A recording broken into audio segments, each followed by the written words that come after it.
nosotros somos estudiantes de la carrera de Psicología en la Universidad del Valle de México, Campus Hispano. En esta ocasión realizaremos un video en el cual hablaremos sobre la historia de la psicología. En específico nos encargaremos de hablar de la etapa científica. Abarcaremos temas como conductismo, humanismo, gestalt y psicoanálisis. Yo les voy a hablar del psicoanálisis. Su principal representante es Sigmund Freud. Él hace la propuesta de que tenemos traumas desde la niñez y estos traumas salen a la luz mediante el inconsciente. Sus métodos son la asociación libre de ideas, la hipnosis y la interpretación de los sueños. El objeto de estudio del psicoanálisis es el inconsciente del ser humano visto desde los traumas infantiles. Realizó propuestas para estudiar al ser humano como la teoría psicosexual del desarrollo, el aparato psíquico y los mecanismos de defensa, que les voy a explicar a continuación. En la teoría psicosexual del desarrollo, Sigmund Freud propone que en los primeros años de nuestra vida atravesamos distintas etapas. Estas están vinculadas con el desarrollo de la persona e incluso de la sociedad, y lo que ocurre en ellas influirá en el modo de actuar de la persona adulta, ya que el inconsciente los condiciona. Las etapas son las siguientes. 1. Etapa oral, de los primeros 18 meses de vida. 2. Etapa anal, inicia en el fin de la etapa oral hasta los 3 años de edad. 3. Etapa fálica, de los 3 a los 6 años. 4. Etapa de latencia. 5. Etapa genital, de la pubertad en adelante. La siguiente propuesta de Sigmund Freud es el aparato psíquico. Este se refiere a la mente humana y hace referencia a la existencia de partes que modulan la mente. Esta está compuesta por 2 divisiones. La primera es el consciente, el preconsciente y el inconsciente. La segunda división son dimensiones psíquicas, las cuales son el ello, el yo y el superyo. Después pasamos a la teoría de los mecanismos de defensa. En esta se nos explica que el ser humano crea procedimientos que mantienen el equilibrio psicológico de manera inconsciente. Así, se puede enfrentar la angustia o ansiedad que se llega a presentar en cierto momento. Los mecanismos de defensa presentados son desplazamiento, sublimación, represión, proyección, negación, regresión, formación reactiva, aislamiento, condensación y racionalización. La etimología de psicoanálisis son fusiones de elementos griegos. En primero es psique, que significa alma, ya en plano científico es mente, y está relacionado con una raíz indoeuropea, que es ves, que es respirar, además de otro elemento griego que es análisis. Esta está formada por un prefijo y un sufijo, que significa arriba o con la acción de deshacer y aflojar. Visto esto, el psicoanálisis, según una referencia etimológica, es desentrañar los laberintos de la mente. El psicoanálisis es una práctica terapéutica fundada por el neurólogo Sigmund Freud alrededor de 1896 y surge a partir de una teoría propia de Freud acerca de la histeria. Hola, ¿cómo están? Yo voy a hablarles acerca del conductismo. El conductismo es aquella corriente psicológica que se encarga de observar el comportamiento de un sujeto de estudio e interpretarlo como un conjunto de estímulos y respuestas. Condicionamiento clásico. Método ideado por Pavlov, mediante el cual se asocia un estímulo condicionado con otro incondicionado. En este procedimiento se presentan 2 estímulos con estrecha proximidad temporal, el primero o el que produce un reflejo, y después de un cierto número de ensayos, también el segundo o estímulo condicionado adquiere la cualidad de producir un reflejo semejante. Pavlov creó un experimento muy conocido basado en este condicionamiento. Se dio cuenta de que al ponerle la comida al perro, este salivaba. Cada vez que le pusiera la comida, Pavlov hacía sonar una campana, de modo que, cuando el perro la escuchaba, asociaba este sonido con la comida y salivaba. Así, el perro estaba dando una respuesta a un estímulo. La próxima vez que el perro escuchara la campana, independientemente de si iba unida a la comida, empezaría a salivar. Conductismo. En 1914, influenciado por Yerkes y especialmente por Lashley, Watson comenzó a interesarse por los reflejos condicionados. Tras leer a Pavlov y a Bechterev, se dedicó a explorar la utilidad de dicha técnica.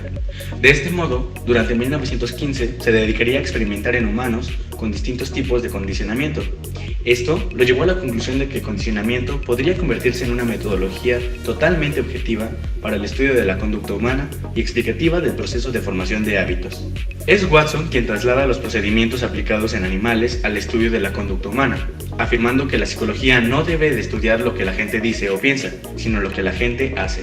La psicología, para Watson, es la ciencia del comportamiento y su objeto de estudio es la predicción y control de la conducta. Definió el conductismo como una ciencia natural y propuso eliminar de la ciencia a los conceptos mentalistas, tales como alma, mente y conciencia. La ciencia solo puede ser objetiva utilizando los métodos de la física y de la química, desterrando los métodos de la introspección y cualquier otra técnica subjetiva. Condicionamiento operante o instrumental. El condicionamiento operante tiene las mismas bases de estímulo y respuesta que el condicionamiento clásico, con la diferencia fundamental de que se puede incentivar al sujeto para que repita o mejore una respuesta a través de sus reforzadores y elimine ciertas conductas indeseadas a través de los castigos. El psicólogo Edward Thorndike fue uno de los pioneros en el estudio del condicionamiento operante. Para ello, ideó sus denominadas cajas de solución de problemas, que eran jaulas donde las ratas podían escapar fácilmente mediante acciones simples, como manipular un cordón, presionar una palanca o pisar una plataforma. La rata podía ver y oler que fuera de la caja había comida, pero no podía alcanzarla. Al principio, la rata comenzaba a hacer movimientos azarosos, hasta que casualmente resolvía el problema. Sin embargo, cada vez que Thorndike metía a la rata en la jaula, tardaba menos en salir. Esto se debía a que estaba produciendo un condicionamiento operante. La conducta de tirar la polea estaba siendo reforzada por su consecuencia. Thorndike estableció un principio que denominó ley de efecto. Cualquier conducta que en una situación produce un efecto satisfactorio será más probable en el futuro. A finales de la década de 1920, Skinner empezó a trabajar con palomas. Para ello, utilizaba un ambiente libre de distracciones denominado caja de Skinner. Sus exhaustivos estudios utilizando este artefacto le permitieron descubrir muchos de los factores que influyen en el condicionamiento operante. La psicología de Skinner no era mecanicista, como sí lo era la psicología estímulo-respuesta de Pavlov y Watson, básicamente porque las leyes funcionales del condicionamiento operante no son reductibles a los principios de la mecánica o el movimiento. Hola, ¿qué tal? Yo les voy a hablar sobre el humanismo. Su principal precursor es Carl Rogers y su fundamento principal es que el ser humano es bueno por sí mismo. El humanismo se basa en la creencia de que la gente es buena por su naturaleza, es decir, que el ser humano es bueno por sí mismo. También incorpora una variedad de técnicas terapéuticas que se centran en el potencial individual de cada uno y este hace hincapié en la autorrealización personal. Surgió a finales de la década de 1950 como una tercera fuerza de la psicología, en respuesta a aquellas limitaciones que se consideraban y que poseían las escuelas del pensamiento del conductismo y el psicoanálisis. En 1957, Maslow se reunió con otros psicólogos que compartían sus ideas para establecer una asociación profesional que hacía hincapié en un enfoque más positivo y humanista de la psicología. Los principios básicos de este nuevo enfoque de la psicología eran la responsabilidad, la autorrelación, el estigma, la seguridad, la creatividad, la salud y la individualidad. Después de recibir el patrocinio de la Universidad de Brandeis, en 1961 se fundó la Asociación Americana de Psicología Humanista. Las ideas fundamentales de la psicología humanista fueron: la verdadera comprensión de la conducta humana no se puede lograr mediante el estudio con los animales. Existe la libre voluntad y los individuos deben de asumir su responsabilidad personal de autocrecimiento y autorrealización. El comportamiento no está predeterminado en ninguna persona. La experiencia subjetiva del individuo es el principal indicador de su conducta.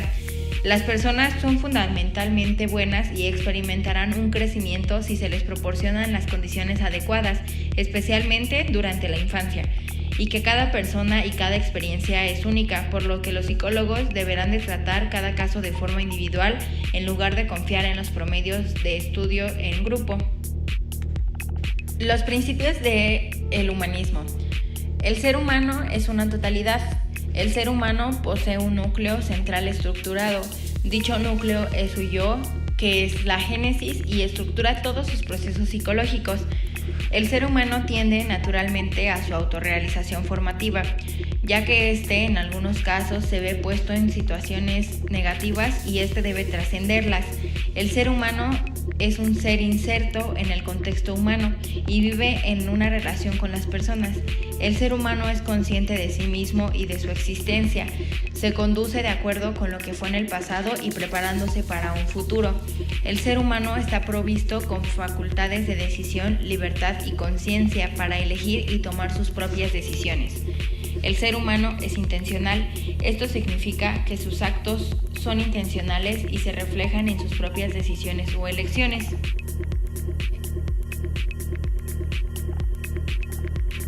A continuación les vamos a hablar de la Gestalt. La Gestalt surge en Alemania. Sus exponentes más reconocidos han sido Max Wertheimer, Kafka, Wolfgang Köhler y Kurt Lewin. El término Gestalt proviene del alemán que se entiende como forma, figura, configuración, estructura o creación. Y la mente configura a través de ciertas leyes los elementos que llegan a ella a través de los canales sensoriales o de la memoria. Yo les voy a hablar de las principales leyes de la Gestalt. La primera es la de figura-fondo, donde básicamente existen dos figuras y dependiendo a cuál estemos prestando atención es la que veremos. Ley de continuidad. En esta tendemos a percibir las líneas y los patrones y rellenar los espacios vacíos. Ley de proximidad. En esta los objetos tienden a verse más próximos de lo que realmente están.